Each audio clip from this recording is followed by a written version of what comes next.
मित्रों, आज बच बारस है जो हिंदू धर्म में गाय और बछड़े के महत्व को समझाता है। बच बारस प्रतिवर्ष जन्माष्टमी के 4 दिन पश्चात भादवे महीने की कृष्ण पक्ष की बारस को मनाया जाता है, इसलिए इसे गोवश द्वादशी भी कहते हैं।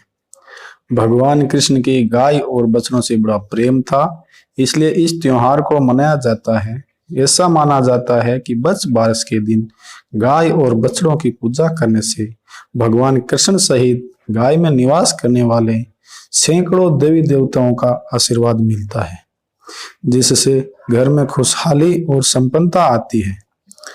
बच बारस का पर्व राजस्थानी महिलाओं में ज्यादा लोकप्रिय है।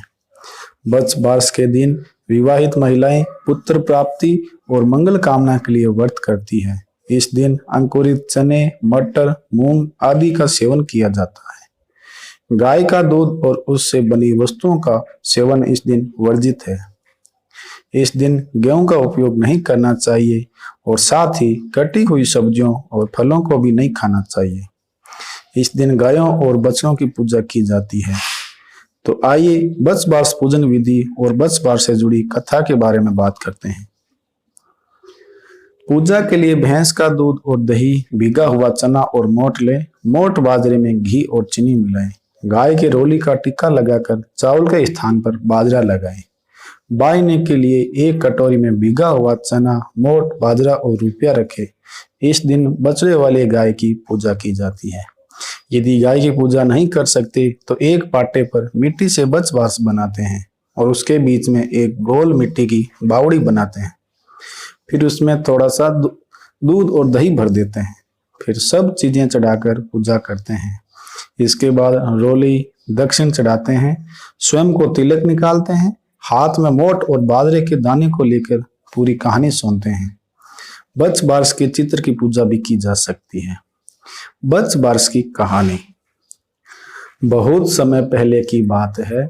एक गांव में एक साहूकार अपने 7 बेटों और पोतों के साथ रहता था। उस साहूकार ने गांव में एक तालाब बनवाया, लेकिन 12 सालों तक वो तालाब पानी से नहीं भरा।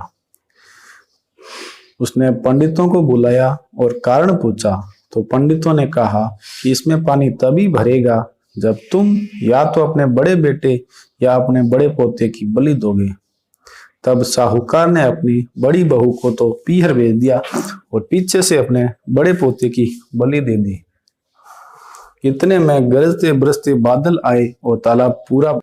इसके बाद बच बारस आई और सभी ने कहा कि अपना तालाब पूरा भर गया है तो इसकी पूजा करने चलो। साहूकार अपने परिवार के साथ तालाब की पूजा करने गया।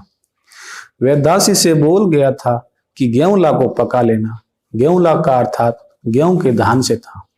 दासी समझ नहीं पाई। दरअसल घर में रहने वाले गाय के बछड़े का नाम भी गेहूं लाई था। दासी ने भूलवश बछड़े को पका लिया। बड़े बेटे की पत्नी भी पीहर से तालाब पूजने आ गई। तालाब पूजने के बाद वे अपने बच्चों से प्यार करने लगी। तभी उसने बड़े बेटे के बारे में पूछा।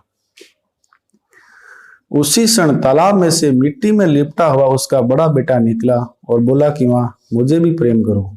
तब सास बहू एक दूसरे को देखने लगी।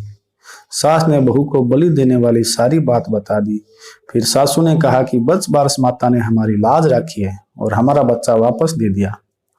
तालाब की पूजा करने के बाद जब सब वापस घर लौटे तो उन्होंने देखा बछड़ा घर में नहीं है। साहूकार ने दासी से पूछा, बछड़ा कहाँ है? तो दासी ने कहा, आप भी तो कहकर गए थे कि उसे पका लेना। साहूकार ने कहा, एक पाप तो अभी उतरा ही नहीं है और तुमने दूसरा पाप करा दिया।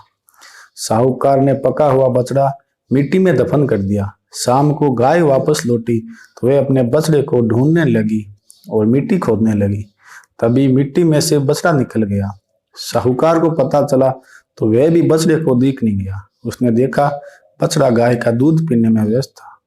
तब साहूकार ने पूरे गांव में यह बात फैलाई कि हर बेटे की मां को बच बारस का व्रत करना चाहिए और तालाब पूजना चाहिए। ये बच बारस माता, जैसा साहूकार की बहू को दिया वैसा हमें भी देना। कहानी कहते सुनते ही सभी की मनोकामना पूर्ण करना। बोलो बच बारस माता की जय हो।